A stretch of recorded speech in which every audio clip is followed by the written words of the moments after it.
Hi, today for Picture Book a Day, I want to read you guys this book, The Curious Garden. It's by Peter Brown, and I hope you like it.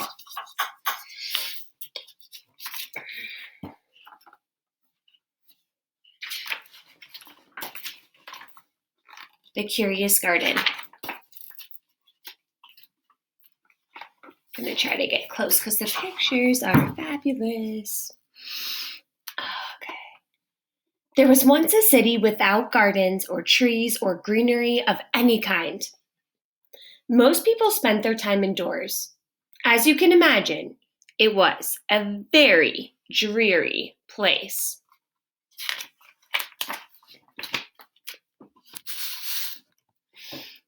However, there was one boy who loved being outside. Even on drizzly days, while everyone else stayed inside, you could always find Liam happily splashing through his neighborhood. It was on one such morning that Liam made several surprising discoveries. He was wandering around the old railway, as he did from time to time, when he stumbled upon a dark stairwell leading up to the tracks.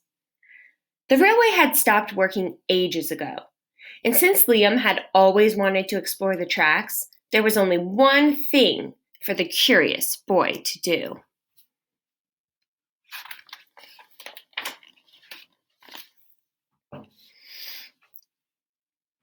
Liam ran up the stairs, pushed open the door, and stepped out onto the railway. The first thing he saw was a lonely patch of color. Wildflowers and plants were the last things he had expected to find up there.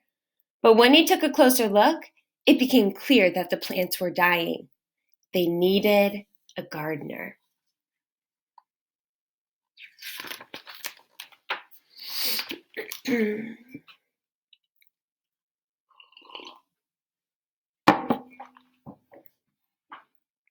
Liam may not have been a gardener, but he knew that he could help. So he returned to the railway the very next day and got to work. The flowers nearly drowned, and he had a few pruning problems, but the plants patiently waited while Liam found better ways of gardening. This reminds me of when I started gardening because a lot of plants died in the process of my learning. As the weeks rolled by, Liam began to feel like a real gardener, and the plants began to feel like a real garden.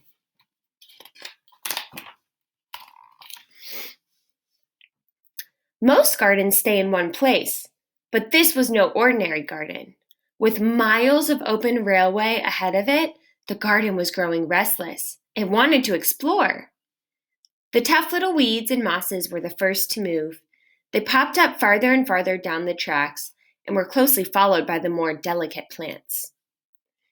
Over the next few months, Liam and the Curious Garden explored every corner of the railway.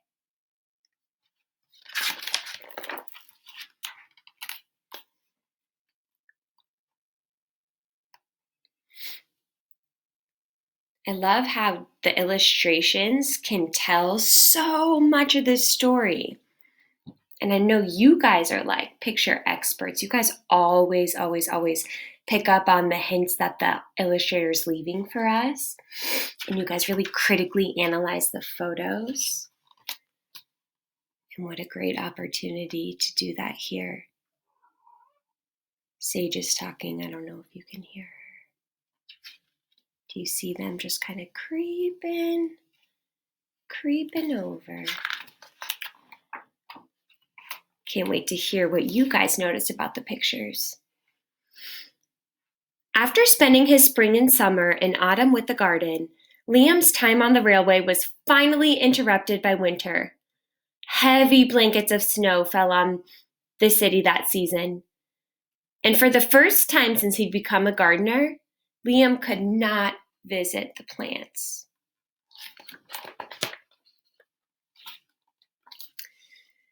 Rather than waste his winter worrying about the garden, Liam spent it preparing for spring. After 3 cold months, the snow finally began to melt, and Liam rolled his new gardening gear over to the railway. Winter had taken a toll on the garden, but thanks to Liam's planning, his handy new tools, and a little help from the sun, the plants soon awoke from their winter sleep. Ah, this is what my plants are starting to do in my yard, in our garden, and I'm loving it. I can't wait for our tulips to bloom. The garden had always wanted to explore the rest of the city, and that spring it was finally ready to make its move.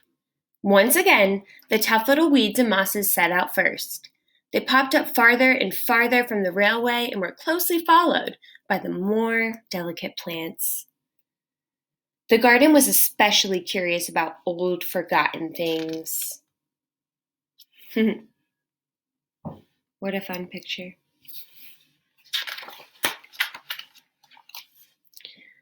A few plants popped up where they didn't belong. Others mysteriously popped up all at once.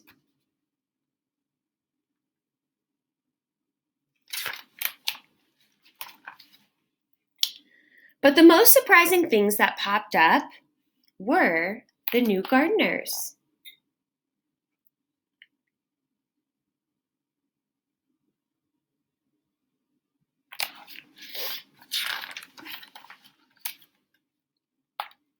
And you guys can always, this is so hard for me to do.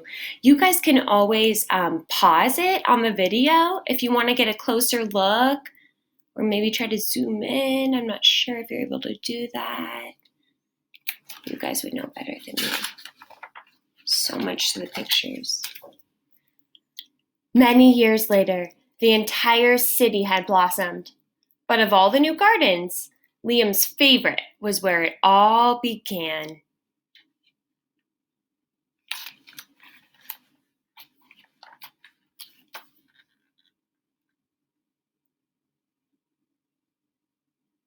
Look at that.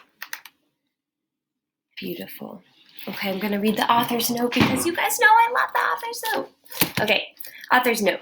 It often seems impossible for nature to thrive in a city of concrete and brick and steel.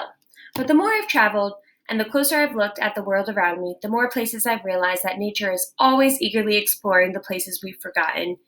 You can find flowers in fields and even small forests growing wild in every city. You just have to look for them. On the west side of Manhattan, there is an old elevated railway called the High Line. Its trains rumbled high above the city streets for decades, but in 1980 the High Line was shut down and forgotten. Without people and trains getting in the way, nature was free to redecorate. Over the years, the rusty rails and gravel slowly gave way to the wildflowers and trees. And if you look at the railway today, you'll see a lush garden that curves above the streets and between buildings. From grass bursting through cracks in a sidewalk, or a tuft of goldenrod clinging to a brick wall, to a meadow winding along an abandoned railway, nature can thrive in the unlikeliest of places. All of this made me curious. What would happen if an entire city decided to truly cooperate with nature?